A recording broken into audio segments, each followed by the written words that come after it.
Good morning 11th class. तो 11th class के लिए हम नया टॉपिक लेके आए हैं, ज्योमेट्रिक प्रोग्रेशन, जिसको हम जीपी भी बोल देते हैं। ज्योमेट्रिक प्रोग्रेशन सीक्वेंस व सीरीज का एक इम्पोर्टेंट टॉपिक है। हमने सीक्वेंस व सीरीज के बारे में डिटेल में पढ़ा है, एपी के बारे में, अर्थमेटिक प्रोग्रेशन। तो अब जो 11th क्लास के लिए ये नया टॉपिक है, ज्योमेट्रिक प्रोग्रेशन क्या होती है। तो अगर मान लो मैं कोई सीक्वेंस लिखता हूँ 2 4 8 डैश, तो मैं कब इस सीक्वेंस को जीपी डिफाइन करूँगा, तो ये एक जीपी है। तो जैसे एपी में जो कॉमन डिफरेंस है वो सेम होता था जीपी के लिए कॉमन रेशो। क्या बोला मैंने? Common ratio. जिस सीक्वेंस या सीरीज का कॉमन रेशो सेम हो, दैट सीरीज या sequence is called geometric progression. आप चेक कर सकते हो, R1 equal second term divide by first term 4/2।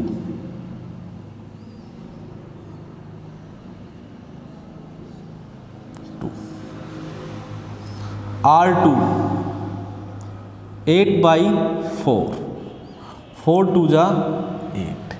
तो आप देख सकते हो इस सीक्वेंस का जो कॉमन रेशो है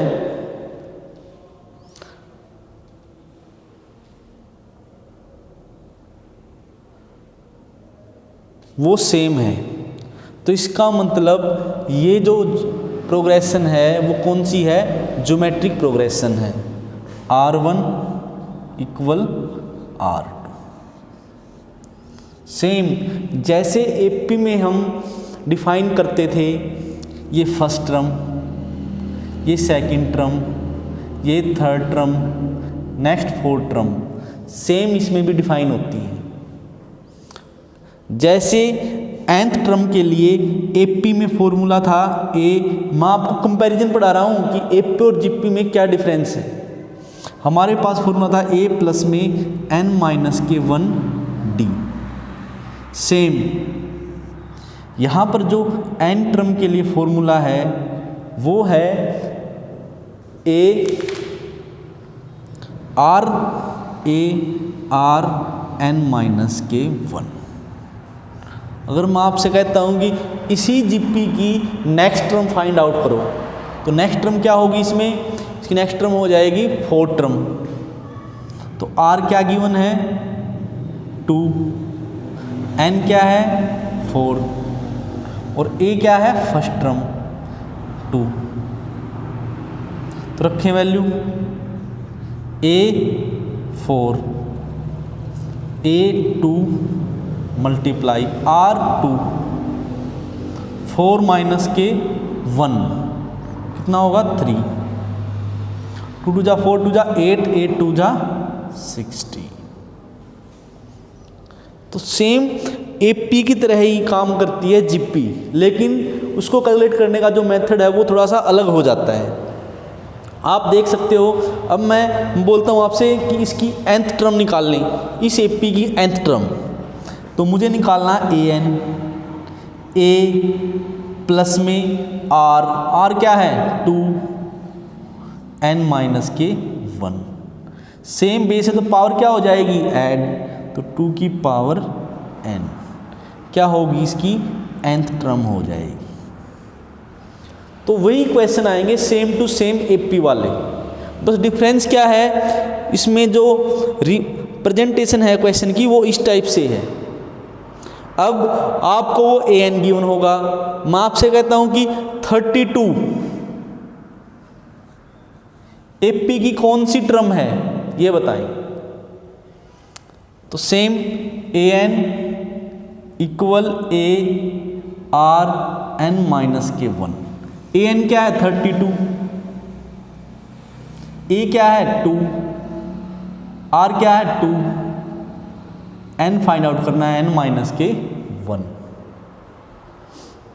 अब 32 अपॉन में 2 16 2 की पावर n माइनस के 1। अब आप देख सकते हो 16 किसकी पावर बनता है 2, तो 2 की पावर 4,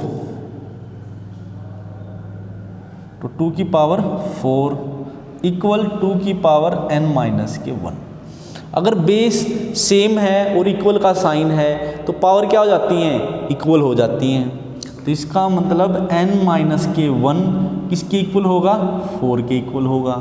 तो n की वैल्यू कितनी आएगी यहाँ पर 5। तो मैंने एक एग्जाम्पल से ही आपको पूरा ओवरव्यू दे दिया है कि जीपी के क्वेश्चन कैसे रहने वाले हैं। ओके, तो आपने सेम वही यूज करना है मेथड, लेकिन बस एक ये फॉर्मूला है nth टर्म का, वो चेंज हो जाएगा। एपी में क्या होता है, कॉमन डिफरेंस सेम होता है, जीपी में क्या होता है, कॉमन रेशो सेम होता है। अब मैं कुछ एग्जाम्पल ले रहा हूँ आपके सामने। पहले आप अपने एक्सरसाइज के एग्जाम्पल अच्छे से करें। अगर आप एग्जाम्पल अच्छे से करेंगे तो आपका कॉन्फिडेंस बढ़ेगा और आप एक्सरसाइज को अच्छे से सोल्व कर पाएंगे। अगर आपको फिर भी कोई प्रॉब्लम आती है तो वो मुझसे कांटेक्ट कर ले। मेरे पास है एग्जाम्पल नंबर 42। उसमें है एक सीक्वेंस दे रखी है 18 माइनस के 12 8 अप टू 512 अपॉन में 729। विच टर्म,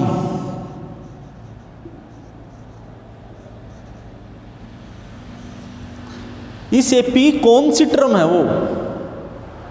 तो इसका मतलब it means we have to find n, हमें n निकालना है कि ये कौन सी टर्म है।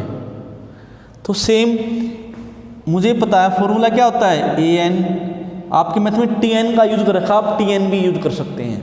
तो an इक्वल a r की n माइनस 1,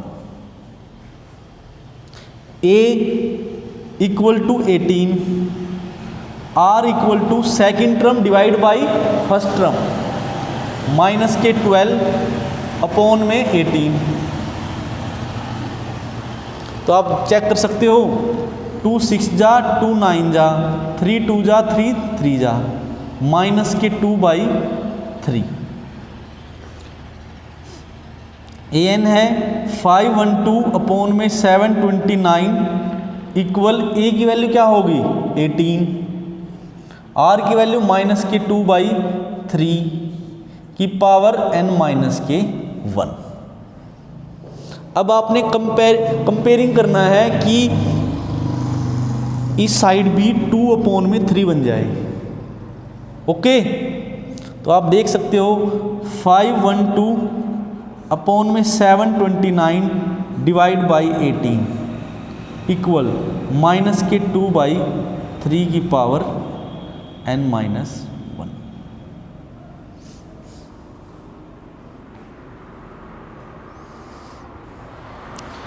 अगर हम इसको डिवाइड करते हैं तो क्या बनेगा 2 9 जा 18, 2 2 जा 4, 2 5 जा 10, 2 6 जा 12।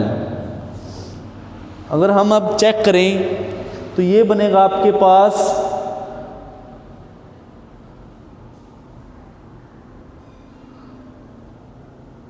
2 अपॉन में 3 की पावर 8 इक्वल माइनस के 2/3 की पावर n माइनस के 1। अब आप देखें, अब 2/3 की पावर पर मैं 8 करता हूं तो ये आएगा, तो मैं इसको माइनस भी तो लिख सकता हूं क्योंकि इवन पावर है तो वो हमेशा पॉजिटिव बनेगी। मैंने ऐसा क्यों किया ताकि जो बेस है वो इक्वल हो जाए।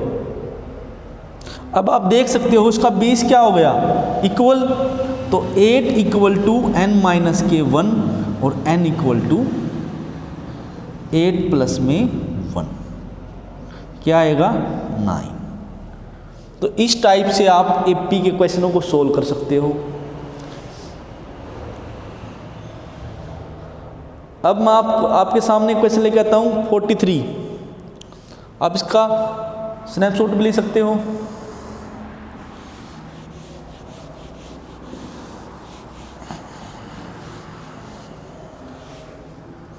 देखें, अब सेम कि जो सेकंड टर्म है जीपी की वो रखिए 25/4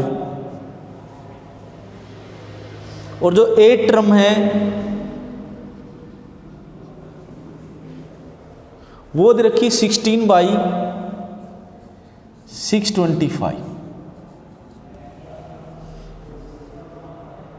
और मुझे जीपी निकालनी है, फाइंड जीपी। मुझे जीपी फाइंड आउट करनी है। तो हमें पता है जीपी कब निकलेगी, जब मेरे पास ए की वैल्यू होगी और आर की वैल्यू होगी। तो इसका मतलब मैं पहले आर और ए की वैल्यू फाइंड आउट करूंगा। तो जैसे हम एपी के क्वेश्चनों में करते थे, A2 का फॉर्मूला लगाएं, ए आर की पावर 2 माइनस के 1, तो 1 इक्वल टू 25/4। सेम यहाँ पे ए आर की 7 इक्वल 16/625। जो मेरे पास फॉर्मूला था ए आर की n-1, आप यहाँ पर tn भी लिख सकते हो। अब अगर मान लो यहाँ से मुझे r की वैल्यू फाइंड आउट करनी है तो मुझे क्या करना पड़ेगा, इन दोनों को डिवाइड करना पड़ेगा, तभी तो a से a कैंसिल होगा। तो ए आर की 7 को ए आर से क्या कर दो, डिवाइड, 16/625 डिवाइड बाई 25/4।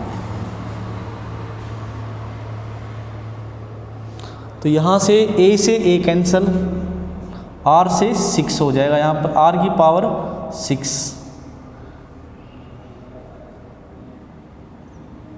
64/625 मल्टीप्लाई में 25, r की पावर 6 इक्वल टू।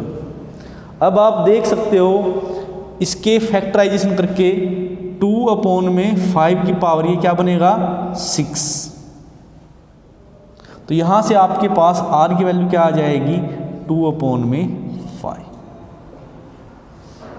अब r की वैल्यू अगर 2/5 है और r की वैल्यू मैं यहाँ पुट करता हूँ, a मल्टीप्लाई में r की जगह 2/5 इक्वल 25/4। तो a इक्वल टू 25/4 मल्टीप्लाई, तो डिवाइड में कितना हो जाएगा 2, डिवाइड में 5 तो मल्टीप्लाई में 5। तो a 125/8 ये आ जाए। तो अब मेरे पास a की वैल्यू है और r की वैल्यू है। अब इन दोनों वैल्यू को मैं सीक्वेंस में पुट कर दूंगा, AR2 AR3, तो मेरे पास AP बन जाएगी। सीक्वेंस पता होगा सभी को, AR2 अब इस सीक्वेंस में पुट कर दूंगा तो ये मेरे पास एक जीपी फॉर्म्ड हो जाएगी। बहुत ही टेक्निकल क्वेश्चन हैं, इनको अच्छे से समझें और अपने सोल्व करें इसको। अगर आप अंडरस्टैंडिंग बनाएंगे क्वेश्चन के बारे में तो आप बड़ा इजीली इसको कर सकते हो।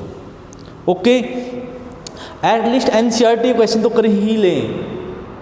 अगर आपसे ये सोल्व नहीं कर पाए, इनके एग्जाम्पल और एनसीईआरटी के क्वेश्चन उनको सोल्व कर लें, वो भी आपके लिए बहुत हो जाएगा। ओके, तो इस टाइप से आप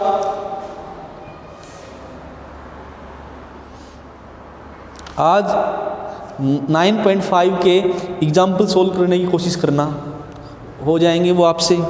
ओके, तो कल मैं इसकी एक्सरसाइज डिस्कस करूँगा आपके साथ। Okay, thank you.